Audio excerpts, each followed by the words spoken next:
You skipped one coffee this morning. That's it. One coffee. And that small, forgettable decision could be worth more than your car, maybe more than your house. It depends on what you do next. Most people here invest for the future and tune out.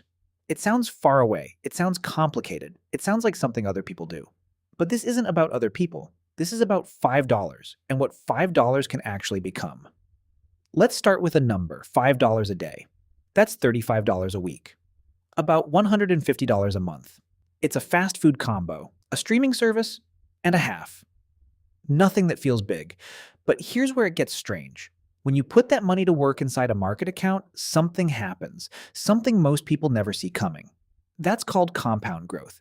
It just means your money earns more money on top of itself. Then that new money earns money too. Then that money earns money. It keeps going. It never stops. The longer it goes, the faster it gets. Think of it like a snowball rolling down a hill. When it starts, it's tiny. It moves slow. But as it rolls, it picks up more snow. It gets heavier. It gets faster. By the bottom of the hill, it's massive. And all you did was let it roll.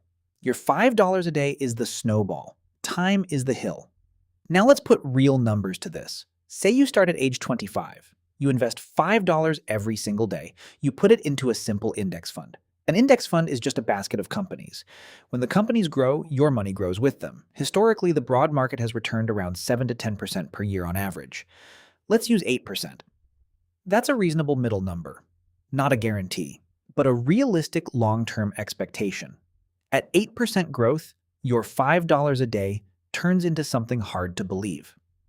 After 10 years, you have around $27,000. After 20 years, you have around $87,000. After 30 years, you have around $220,000. You put in roughly $54,000 over those 30 years. Your money made the rest. About $160,000 came from growth alone. Not from you. From time doing its job. That's the part nobody talks about. You don't earn that extra money by working harder. You earn it by starting sooner. This isn't a theory. This is what happened to a man named Ronald Reed. Ronald worked as a gas station attendant in Vermont for most of his life. He lived simply. He didn't talk about money. Nobody knew what he was doing. When Ronald passed away in 2014 at the age of 92, he left behind a fortune of $8 million. $8 million. From a gas station salary. He did it by buying shares of companies he understood and holding them for decades. He never sold when the market dropped, he never panicked, he just kept adding, and time did the rest. Ronald is not special. He didn't have a secret. He just started, and he didn't stop. Now here's where a lot of people get stuck. They say $5 a day is fine, but where does it go? What do you actually do with it? The simplest answer is a tax-advantaged account. That's an account the government gives you a small reward for using because you're saving for the future.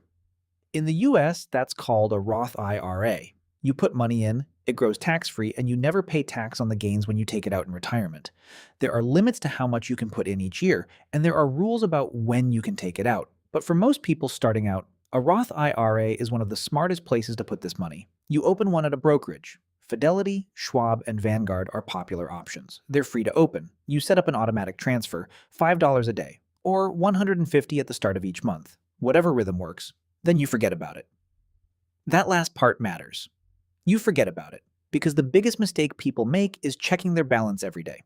The market goes up, the market goes down, sometimes it drops a lot. And when it drops, people panic. They pull their money out, they lock in the loss, they break the snowball. A woman named Grace Groner understood this instinctively. In 1935, she bought 3 shares of Abbott Laboratories of stock for about $180.